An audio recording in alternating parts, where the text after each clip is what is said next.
ಪ್ರಿಯರೇ, ದೇವರು ಒಳ್ಳೆಯವರು, ಒಳ್ಳೆಯದನ್ನೇ ಮಾಡುವವರಾಗಿದ್ದಾರೆ.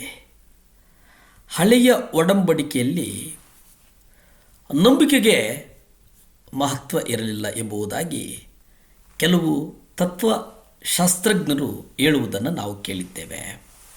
ಅಲ್ಲಿ ಕೇವಲ ಕಾರ್ಯಗಳಿಗೆ ಕ್ರಿಯೆಗಳು ಮುಖ್ಯವಾಗಿದ್ದವು.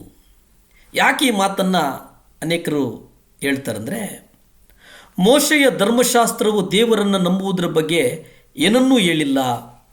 ಆದರೆ ಅಲ್ಲಿ ಒಂದು ವಿಶೇಷ ಏನಪ್ಪ ಅಂತಂದರೆ, ಆ ಮೋಶೆಯ ಧರ್ಮಶಾಸ್ತ್ರ 613 ಆಜ್ಞೆಗಳನ್ನು ನೀಡಿತು. 613 ಆಜ್ಞೆಗಳು ದೇವರನ್ನು ಮೆಚ್ಚಿಸಲು ಮನುಷ್ಯನು ಪಾಲಿಸಬೇಕಾದಂಥ ಒಂದು ಕಾರ್ಯಗಳ ಕುರಿತು ದೊಡ್ಡ ಪಟ್ಟಿ ಅಲ್ಲಿತ್ತು. ಆದರೆ ನಾವು ಹೊಸ ಒಡಂಬಡಿಕೆಗೆ ಬರುವಾಗ, ಹೊಸ ಒಡಂಬಡಿಕೆಯಲ್ಲಿ ನಂಬಿಕೆಯ ಮೂಲಕ ಕೃಪೆಯಿಂದಲೇ ನೀವು ರಕ್ಷಣೆಯನ್ನು ಹೊಂದಿದ್ದೀರಿ. ಈ ರಕ್ಷಣೆ ನಿಮ್ಮಿಂದ ಉಂಟಾದದ್ದಲ್ಲ, ಇದು ದೇವರ ವರವೇ, ಅದು ಪುಣ್ಯಕ್ರಿಯೆಗಳಿಂದ ಉಂಟಾದಂಥದ್ದಲ್ಲ. ಆದ್ದರಿಂದ ಹೊಗಳಿಕೊಳ್ಳುವುದಕ್ಕೆ ಯಾರಿಗೂ ಆಸ್ಪದ ಇಲ್ಲ ಎಂಬುದಾಗಿ ನಾವು ಎಫೆಸ ಪತ್ರಿಕೆ 2ನೇ ಅಧ್ಯಾಯ 8 ಮತ್ತು 9 ನಾವು ನೋಡುತ್ತೇವೆ.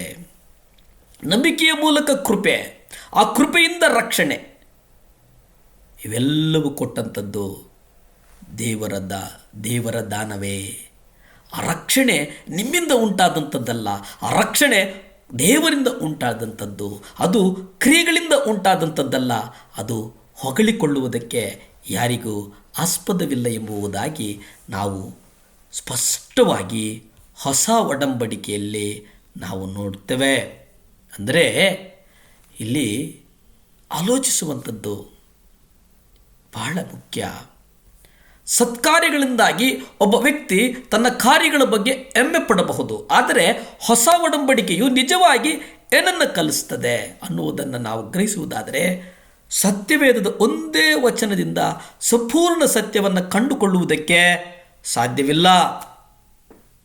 ಮತ್ತಾಯ ಪತ್ರಿಕೆ 4ನೇ ಅಧ್ಯಾಯ 6ರಲ್ಲಿ ನೀವು ನೋಡಿ, ಅಲ್ಲಿ ನಾವು ನೋಡ್ತೇವೆ, ಇದು ಬರೆಯಲ್ಪಟ್ಟಿದೆ. ಅಂದರೆ ನೀನು ದೇವಕುಮಾರನಾಗಿದ್ದರೆ ನೀನಾಗಿಯೇ ಕೆಳಕ್ಕೆ ಧುಮುಕು, ಯಾಕೆಂದರೆ ಯಾವ ಸಮಯದಲ್ಲಾದರೂ ನಿನ್ನ ಕಾಲು ಕಲ್ಲಿಗೆ ಅಪ್ಪಳಿಸಿದಂತೆ ಆತನು ತನ್ನ ದೂತರಿಗೆ ನಿನ್ನ ವಿಷಯವಾಗಿ ಅಪ್ಪಣೆ ಮಾಡುವನು ಮತ್ತು ಅವರು ನಿನ್ನನ್ನು ತಮ್ಮ ಕೈಗಳಲ್ಲಿ ಎತ್ತಿಕೊಳ್ಳುವರು ಎಂದು ಬರೆದಿದೆ.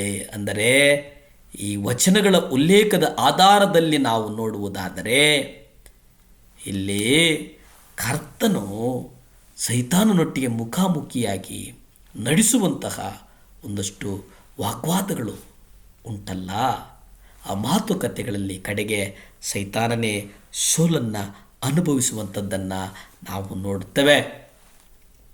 ಸತ್ಯವೇದ ವಚನಗಳ ಮೂಲಕ ನಮ್ಮನ್ನು ಜ್ಞಾನದ ಹಾದಿಗೆ ಕರೆದೊಯ್ಯುತ್ತದೆ.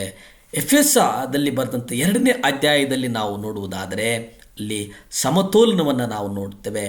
ನಂಬಿಕೆಯ ಮೂಲಕ ಕೃಪೆಯಿಂದಲೇ ರಕ್ಷಣೆ ಹೊಂದಿದವರಾಗಿದ್ದೀರಿ. ಆ ರಕ್ಷಣೆಯು ನಿಮ್ಮಿಂದ ಉಂಟಾದದ್ದಲ್ಲ, ಅದು ದೇವರ ವರವೇ ಎಂಬುದಾಗಿ ಅಲ್ಲಿ ನಾವು ನೋಡ್ತೇವೆ. ದೇವರ ವರ, ನಾವು ಆತನ ನಿರ್ಮಾಣ. ಎಫೆಸ ಪತ್ರಿಕೆ 2ನೇ ಅಧ್ಯಾಯ 8, 9, 10 ನಾನು ನೋಡ್ಕೊಳ್ಳೋದಾದರೆ, ನಂಬಿಕೆಯ ಮೂಲಕ ಕೃಪೆಯಿಂದಲೇ ನೀವು ರಕ್ಷಣೆಯನ್ನು ಹೊಂದಿದ್ದೀರಿ. ಆ ರಕ್ಷಣೆ ಕರ್ತನಿಂದ ಬಂದಂಥದ್ದು, ಆ ಕ್ರಿಯೆಗಳಿಂದ ಉಂಟಾದದ್ದಲ್ಲ ಎಂಬುದಾಗಿ ಇಲ್ಲಿ ಹೇಳಿಕೊಳ್ಳುತ್ತಾ ಕರ್ತನು ಹೇಳುವಂಥದ್ದು ಏನಪ್ಪ ಅಂದರೆ, ನಾವು ಆತನ ನಿರ್ಮಾಣ, ಸತ್ಕಾರ್ಯಗಳನ್ನು ಮಾಡುವುದಕ್ಕಾಗಿ ಕ್ರಿಸ್ತ ಯೇಸುವಿನಲ್ಲಿ ಸೃಷ್ಟಿಸಲ್ಪಟ್ಟೆವೋ, ನಾವು ಸತ್ಕಾರ್ಯಗಳನ್ನು ನಡೆಸುವವರಾಗಿ ಬದುಕಬೇಕೆಂದು ದೇವರು ನಮ್ಮನ್ನು ಮೊದಲೇ ನೇಮಿಸಿದನು ಎಂಬುದಾಗಿ ನಾವು ನೋಡ್ತೇವೆ. ಮನೋಭೀತಿಯಿಂದ ನಡುವವರಾಗಿ ನಿಮ್ಮ ರಕ್ಷಣೆಯನ್ನು ಸಾಧಿಸಿಕೊಳ್ಳಿರಿ. ನಮ್ಮ ರಕ್ಷಣೆಯನ್ನು ನಾವು ಸಾಧಿಸಿಕೊಂಡರೆ ನಮ್ಮ ಜೀವಿತ ಸಮತೋಲನವಾಗಿರುತ್ತದೆ. ನಮ್ಮ ದೇವರ ಕೊಟ್ಟಂಥದ್ದನ್ನು, ಉದ್ದೇಶವನ್ನು ನೆರವೇರಿಸುವುದಕ್ಕೆ ಸಾಧ್ಯ ಆಗ್ತದೆ. ಕ್ರಿಯೆಗಳಿಲ್ಲದಿದ್ದರೆ ನಂಬಿಕೆಯು ತನ್ನ ಜೀವವಿಲ್ಲದೆಂಬುದಾಗಿ ನಾವು ನೋಡುತ್ತೇವೆ. ಪ್ರಾರ್ಥಿಸಿಕೊಳ್ಳೋಣ. ಭೂಮಿ ಆಕಾಶಗಳನ್ನು ಉಂಟು ಮಾಡಿದಂಥ ಸರ್ವಶಕ್ತನಾದಂಥ ದೇವರ ಸ್ತೋತ್ರಪ್ಪ, ಯೇಸುವೇ ಸಹಾಯ ಮಾಡು ಸ್ವಾಮಿ. ಅಪ್ಪ, 7 ಲ್ಯಾಂಪ್ ಚಾನಲ್ಗಾಗಿ ಪ್ರಾರ್ಥಿಸ್ತೇನಪ್ಪ. ಜಗತ್ತಿನ ಮೂಲೆ ಮೂಲೆಗೂ ಸುವಾರ್ತೆ ಸಾರುವುದಕ್ಕೆ ಶಕ್ತಿ ಕೊಡು, ಸಾಮರ್ಥ್ಯ ಕೊಡು ಸ್ವಾಮಿ. ಮಕ್ಕಳನ್ನು ಆಶೀರ್ವದಿಸು. ಯೇಸುವಿನ ನಾಮದಲ್ಲಿ ಬೇಡ್ತೇನೆ ತಂದೆ.